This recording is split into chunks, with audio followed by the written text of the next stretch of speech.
কষ্ট হলো সমুদ্রের মতো,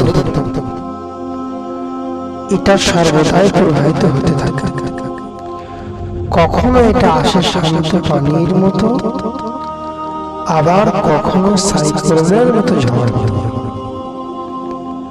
কষ্ট মূলত দুটো জিনিস, এক কিছু হারাতে, দুই জীবনকে সেখান থেকে নতুন করে শুরু করতে।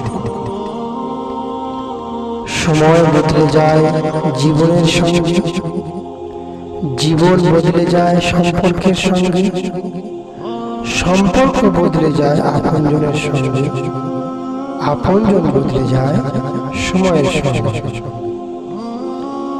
কখনো কখনো একা থাকা ভালো, কারণ কেউ আপনাকে আঘাত করতে পারে না। এইটা খুবই দুঃখজনক যখন একজন খুব বেশি আঘাত পায় এবং অবশেষে সে বলতে বাধ্য হয়, আমি এটির সাথে অভ্যস্ত। হাসি কি সব সময় সুখের অনুভূতি বোঝায়? কখনোই না। মাঝে মাঝে আপনি কতটা বেদনা লুকাতে পারেন সেটাও প্রকাশ করে। জীবনে অনেক কিছু চাওয়ার থাকে, অনেক কিছু পাওয়ার থাকে, কিন্তু সব কিছু কি পাওয়া যায়? যায় না। তাই যা কিছু পাওয়া যায় তার মাঝে না পাওয়ার কষ্টকে আড়াল করে রাখতে হয়। সবার কাছে সবসময় গুরুত্ব পাওয়া বোকামির মতো চিন্তা ভাবনা। যার যতটুকু প্রয়োজন ততটুকুই গুরুত্ব দেবে।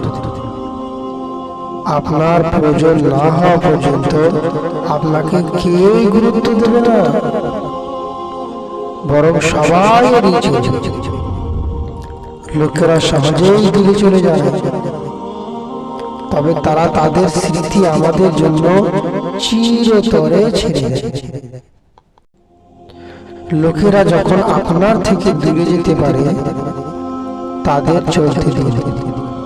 আপনার ভাগ্য কখনো ছেড়ে যাওয়া কারো সাথে আবদ্ধ হয় না। প্রতিটি হৃদয়ে একটি ব্যথা আছে, কেবল এটি প্রকাশের উপায় আলাদা। মূর্খরা এটিকে চোখে আড়াল করে, অন্যদিকে বুদ্ধিমানরা তাদের হাসির মাধ্যমে গ্রহণ করে।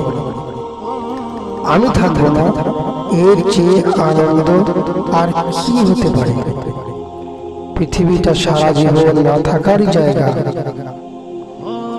এক সময় সবাইকে যেতে হবে, শুধু সময়ের অপেক্ষা। বৃষ্টি ছাড়া যেমন রংধনু আশা করা বোকামি, তেমন দুঃখ না থাকলে সুখের অনুভূতি পাওয়া যেত না। দুঃখ আছে বলেই সুখের সময়টুকু